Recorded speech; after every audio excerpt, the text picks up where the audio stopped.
Frustrating? Losing is frustrating in its own. If we would have lost by 20 or if we lost by 3, if we lost by 6, it would have felt similar because an L is an L. So they're all frustrating in their own. You know, we're a bunch of winners, but, you know, a loss is a loss. What can you say about your performance of Josh tonight? Say it again? What can you say about the performance of Josh tonight? I mean, Josh looked like Josh to me. I mean, he's running around, he's making plays with his arm and his feet. That's the Josh that we all know, and I love to see it. So I'm 17 till the wheels fall off, so that's my guy. Common thread in some of in a bunch of your losses are just not finishing drives, making critical mistakes, whether that's a penalty, a turnover, something like that. To end a drive, a penalty? To end a drive. Like you guys move the ball well, but there's a penalty here, or there's a turnover there. Right? I think that the ones that we did have a couple like penalties and we still scored. So, not to put a blanket on the penalties. Right. Like penalties suck, but they're part of ball, you know. And when you're in a dogfight of a game, it's never supposed to be pretty. You know, all of our jerseys are bloody and muddy and dirty. So, you know, a dogfight is never supposed to be perfect. And you know, we would love to play perfectly clean ball, but it's unrealistic for the duration of a full game. But you know, hey.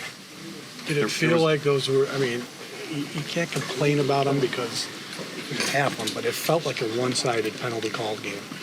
Did you get the feeling on the sideline as this was happening that you were kind of getting screwed a few times? I don't got no beef with the refs, man. I don't got no beef. They be on me enough, so. Hey, Dion, there's been a lot of... I like the refs. I'm sorry, Dion. There's been a lot of talk over that 2021 when you guys were struggling. And you had a game in Tampa, and you didn't win. You lost in overtime, and then fought back and played great. Can you go back there when you think about where you are now and maybe where you were at that time? I really don't even remember. But the good thing is that we have a bye week now, and we have a lot of time to think about what we have to do to make a positive push. And everything happens for a reason. I'm sorry that I can't relate to Tampa, but, you know, it just takes one good play after another to really get us going. But tough games, good teams. The Eagles are great, you know. It's a tough league. Understanding there are no, moral victories or silver linings or any of that stuff, Dion, right? It's the NFL, but the offense has been more productive in the last couple of weeks. Do you take that into the bye, I guess, with you? Is there something constructive with that? I would say that I take it as more so like we have a lot of pieces right now that we could put a puzzle together with the offense, you know. Joe Brady has been dicing it up. Josh has been doing his thing. Running backs have been crushing it.